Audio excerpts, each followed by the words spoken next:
Well, hello everybody. I'm Colin McKay for the Music and History Channel, and today we're going to talk about the Human League, the 1980s new wave group from the UK with their big hit, Don't You Want Me Baby. Why the Human League? The theme is musicians versus pop stars. Are they one and the same? Are they two totally different creatures? I think the Human League story brings us all into light. Drift back in time.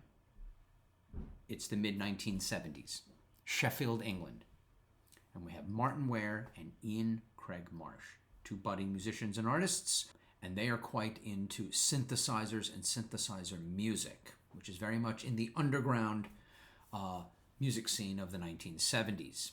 And they get some songs together, and they get some interest from Virgin Records down in London. Yeah. Except Virgin Records says, we like the music, we like the name of the group, The Future, but you guys need a singer, you need a front man. And Martin and Ian, being students of music and art and entertainment, understand this, and they go, yeah, okay, all right.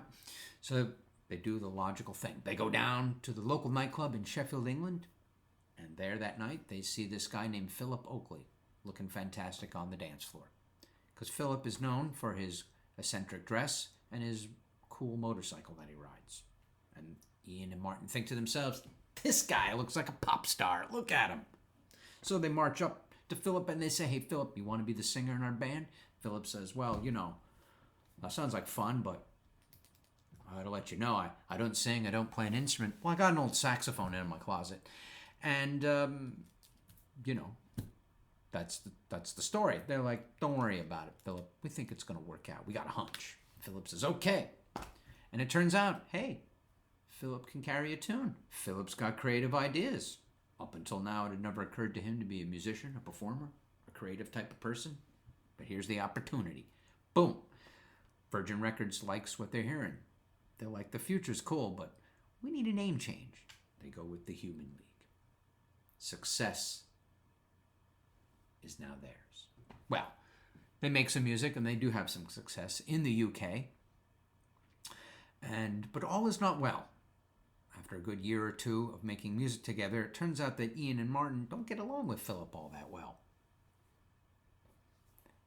You could say they're more the musicians, and Philip is the figurehead, the dancing head in the front. But they want to get more into synthesizer music. They want to get more into computers and digitization of the music. And Philip thinks they should have more pop music aesthetics, traditional pop music ideas. So it all comes to a head, and Martin and Ian decide to leave their own group that they formed. However, they still share the same manager who says, great, we'll get two groups out of one. He gets them a recording contract as Heaven 17, which they do go on to record their own music and do production deals for others, famously helping revive the queen of rock and roll, Tina Turner, to the charts. In the meantime, though, Philip is the Human League. And Virgin Records says, that's great, but hey, Philip, you owe us all the money that we've been pumping into your career for the last year and a half. And you got a tour in 10 days. Chop, chop, snap, snap. And Philip now, having his head turned around into the music industry, says, okay. And he decides to do kind of what Ian and Martin did before. They go down, him and his girlfriend go down to the local nightclub in Sheffield, England, and they're trying to find some other musicians, maybe another singer to sing with Philip. That'd be a cool idea. And they see these two young girls dancing on the dance floor, Joanne Catherall and Sue Ann Sully. They're 17 college girls, and Philip and his girlfriend walk up to them and say, hey, I'm putting a tour together in 10 days' time for the Human League.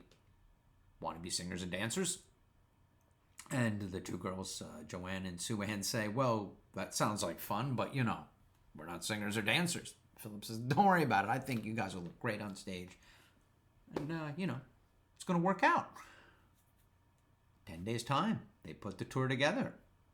Away they go. They are now the new Human League.